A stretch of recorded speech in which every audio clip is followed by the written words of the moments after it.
Yan. So mainit-init na dahil lunch break na mga katribya. Lunch break. Tayo ng mananghalian para malakas ang ating lupang katawan.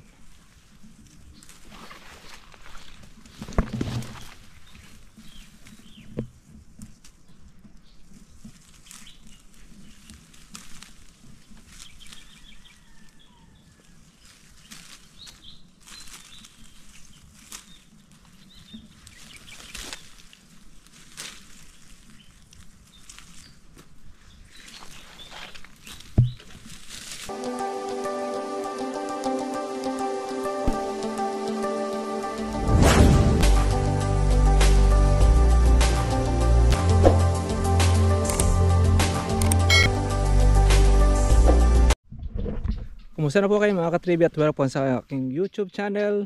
Magandang araw po sa lahat. At ngayon po, di pa pala tayo natatapos po ng ating pitasin. Meron pa tayong natirang isang bag. Kunin na po natin mga katribya. Baka po maisahan pa tayo, sayang naman. Kaya ito, pitas po tayo muli mga ka-farmers. Para po doon sa ating natirang mga malalaki na mga bunga. Shoutout natin ang ating mga ka-farmers, ang mga merong kalamansian. Basta tutok lang po tayo sa ating pag-aalaga at pati rin po sa ating pong vlog ay marami po kayong matututunan. Kaya ngayon ay nukuha po natin yung lahat po ng mga malalaki para at least susunod ay yun naman pong next naman ang ating pipitasin after po na makuha natin.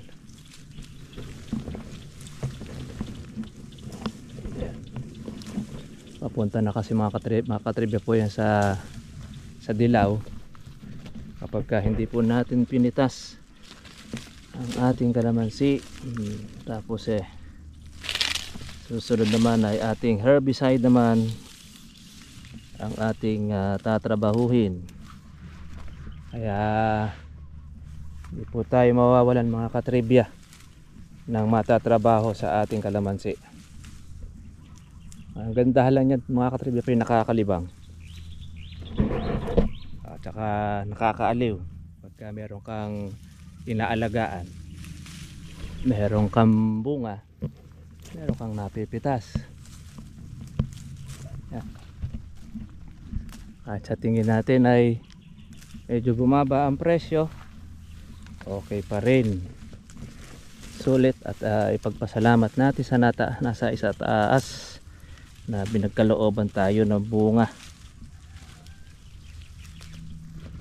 Kaya kumisan nasa sa atin na rin lang kung hindi po kayo ay aani.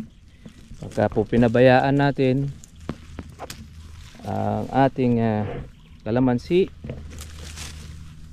hindi po tayo bibigyan po nito mga katribya po ng bunga. Kaya yun po ang dapat natin gawin, alagaang mabuti para at least noon meron tayong mapipitas gaya nyan. Okay, pitas tayo mga farmers.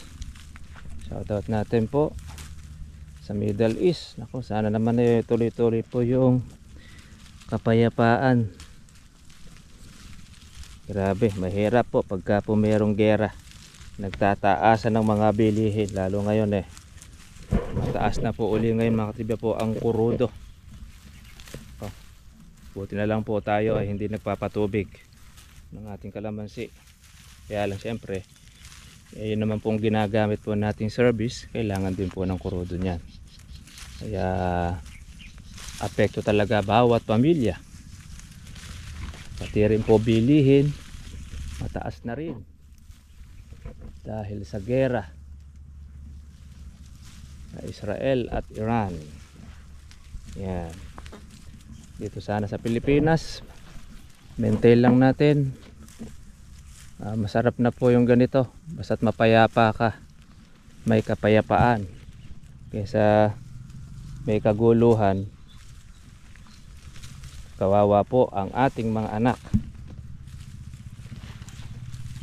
Yung gusto nila ay gera, di pabayaan natin ang bansa na gusto nila ay gera. Pero dito sa atin, mas maganda yung matahimik na bansa. At ganito lang mga katribya, pitas-pitas, alaga ng kalamansi, masaya na tayo dyan. Meron kang pinagkukunan, peace of mind, ika nga. Ang mahirap may kaguluhan, hindi mo lang kung saan ka magtatago pag nagbomba na po ng mga missiles o kawawa naman yung iba, mga farmers. Nag-iiyakan ng mga bata, pati rin po mga matatanda, dahil po sa gera sa Middle East. Kaya ipanalangin na lang natin, sana ay magkasundo na ang dalawang bansa. Okay, itas tayo mga farmers. Yan, at matatapos na po natin itong ating pitasin. By next uli, mga 2 weeks, malalaki na uli po yung ating iriwan, para po yung ating pang Agosto. Ako, mabilis lumaki yan, yung ating pang 500.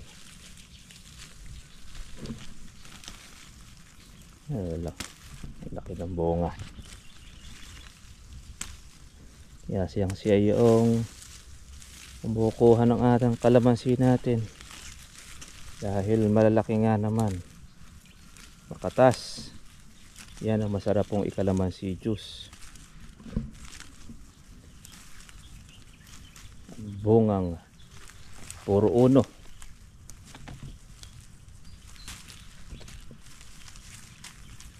Shout out natin ating pong mga taga-subaybay. Ayan, shout out natin kay Kap na nakapasyal uli sa atin, namigay pa ng pang-ulam. Naka-harvest siya na maganda-ganda sa kanyang kalamansi. Ang mahigit 60 bag ang kanyang napitas, sa halos 1,000 naman ang presyo. Kaya swerte-swerte sa taon na maganda ang bunga ng kalamansi mo at 1,000 ang naging presyo. Swerte natin. Ngayon, yung iba naman pong di nakapagpabunga, nasira, babawi na lang po sa susunod na alagaan by next year. Kaya kailangan talaga tutok, tapos tubig sa tag-init para hindi po malagas ang bunga, hindi po masira. Spray, lalo na sa mga insekto ngayon hindi na pabibiro, talagang mababagsik. Natutunan din nila. Kumbaga sa halimaw nag-mutant na ang mga insekto, hindi na pinapansin yung mga ordinaryong mga gamot. Sprayin po ngayon, bukas wa-effect na. Ganun na po katatabang mga gamot natin. Pero hindi naman po lahat, lalo na pagka yung gamot na mumurahin, halos talagang walang matitira sa kalamansi mo. Kahit 2 beses sa isang linggo pa ang spray mo, o ikalawang beses, 3 beses sa isang araw, o 3 beses sa isang linggo, wala rin. Yung ating baging maakyat. Yan, hindi ka para dyan. Kaya kailangan namang umalis.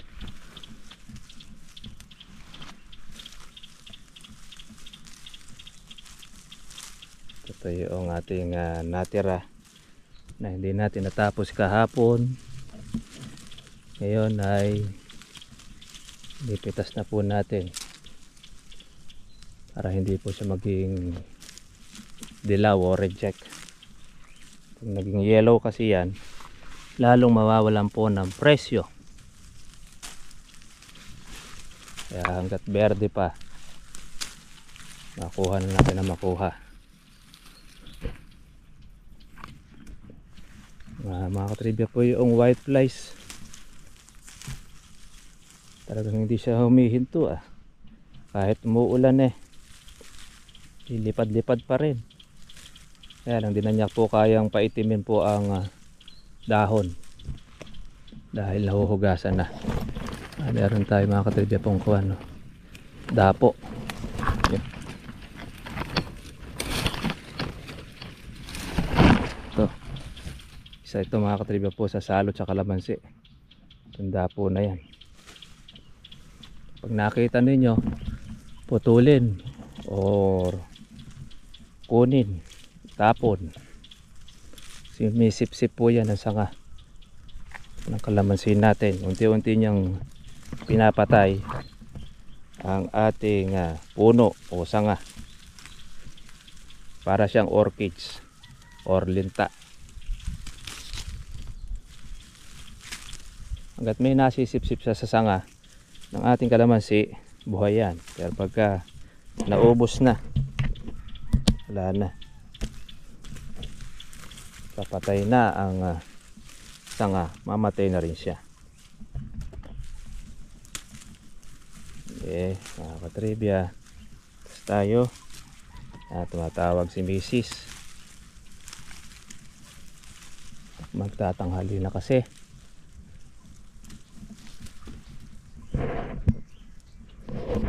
Okay, mga ka-farmers, lapit na rin po tayo makapuno ng isang bag.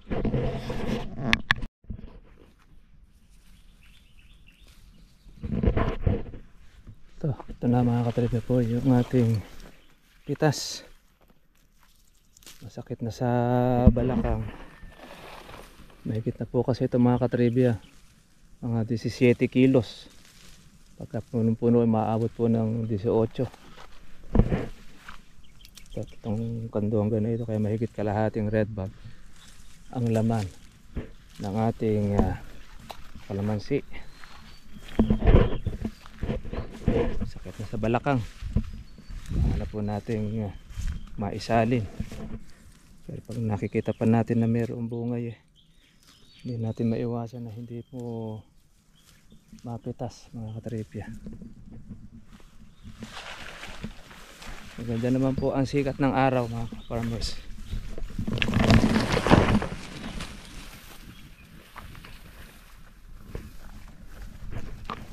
Tawag na natin. Tayo malaki. Pwede na. Kaya pa naman ang mating baywang. Pagka bata kaya pa, pero pagka nagkakaedad ang mahirap yung iaakit mo sa hagdan. Pag nakaakit kasi mga katribya po sa hagdan, persado.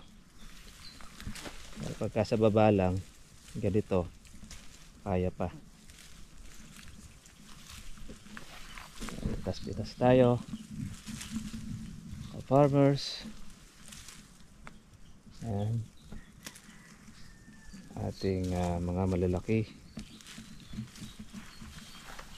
kunin na natin ang kunin. Diyan ninyo kakaisang bag pa tayo ang ating natira. Hindi tayo nakasadsad kaya binalikan po natin ngayon.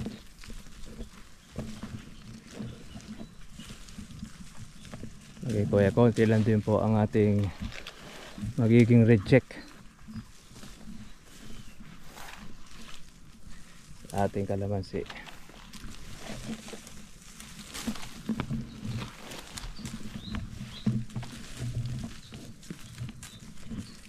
Yan. So mainit-init na dahil lunch break na mga katribya. Lunch break. Tayo ng mananghalian para malakas ang ating lupang katawan.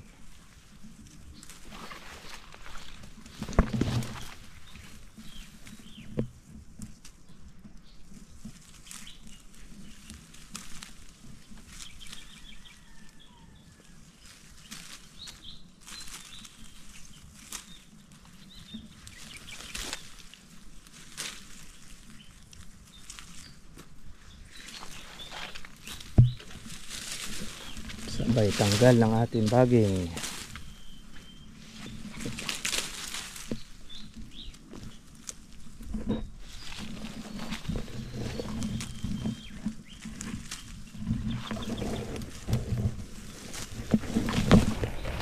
Okay. Tara. Ikat. Sige mga trivia, tayo po ay mag-lunch po muna. At mamaya-maya lang po natin pilihan itong ating kalamansi. Parte, tatakot eh. Pero yung kuha nyo doon, yung nakuhang kalamansi, mga tansya yung mga ilan? 40. Naka-ano na yun, 61 na yun. 61. Kasi ito sa alaga namin na idol na sinasabi niyan 24 ang petsa niya, ako 26 eh. Yun ang magkalinsabay. Yung kasunod Pero no. meron pa itong July na ito doon. Natira nilang mga Yung mga gahulin. Pan-July. 71 na yun. Hindi ka na mahihinturo kapapitas. Sabi, Para ka lang ng mga ilan. Bawi na ako. Bawi na. Sulit na. Kaya alaga yung huli ngayon. Kaya yung huli na yun, panikita na lang yung yun. Mayo, buko pa lang yun eh. Yung pinambili namin ng lupa. Yung kumain. Kasama pa rin sa alaga yun. Sa alaga. Yung pinipitas mo siguro na yan. Yun yung kasabayan no. Maaari. Yung nakuhang komisyon naman na magnanakaw, mga ganun red bag naman. Masasabi yun. Okay lang. Okay lang red bag naman. Bapanti lang kaya kayo. Sabi nga ni tatay. Lagyan mo ng 5%. Mga tatlong bag ba? Kaya yun, yung magnanakaw, pumaparte rin talaga. Hayaan mo na. Kumbaga sa ang isipin mo na lang. Hindi ba yung pusa natin kasama sa bahay, ano pa kinabang nyo, kundi dila-dila sa bahay. Nanakawa ka po ng ulam. Pero pag bumili ka ng pagkain, kasama sila eh. Kasama sa Bumili ka na pagkain. sila, mayroon para sila ron eh. Kumbaga sa... Yun eh, baka sakali. Baka sakali mo nang kailangan kang tulong, baka nandoon yun, matulungan ka pa. Ayun naman, isipin nyo na lang, meron kayong alagang pusa doon sa kalamansiya. Parang ganun ang alam. Para sa malong mo. Kasi pagkalim, Masanay ka na rin sa may alaga ka rin. Oo. kaya pagkapipitasin na, nawawala na. Pagka sa kuwan, nagbabakasyon lang tayo. Eh, yung pinakikisamahan natin, kailangan kumuha ng kumuha. Kinukuha ay atin. Hindi man tayo magsungit. Hindi Ganito silang talaga eh. At saka ako, Tayo, nagbabakasyon lang. medyo ginhawa pa nga yung nawala sa inyo na yun. Hindi lang nila alam. Habang nila tayong inuusbungan. Lalo Lalo dumadami lumalabo. yung ating Para lang kalabasa yung tinatalbusan. kabuhayan. Tsaka ang kamoteng Kasi talbos. kinuha nila yun, si Kristo magpapalit. Yun ang makaparusahan ng tatanggapin nila sa Diyos. Yung balik Dahil naman sa nun. kita niya, paparito ro siya at may dala siyang tabak, dalawa at alig. Pag iniwas-iwas niya yun sa masasama, tatamaan ka. Kaya ano gagawin natin? Di magpapakabuti tayo. Yun naman magnanakaw. Sulit naman na siya. Oo. Isipin lang naman natin. Sana kami makatulong sa pangailangan ng pamilya niya. Yun, kung hindi Huwag na lang sana sa alak Oo. at sa droga, ano? Hindi pa sa droga. Pasanin niyo sa harapan ng Diyos. Pasanin niyo sa Eh, harapan ng Diyos.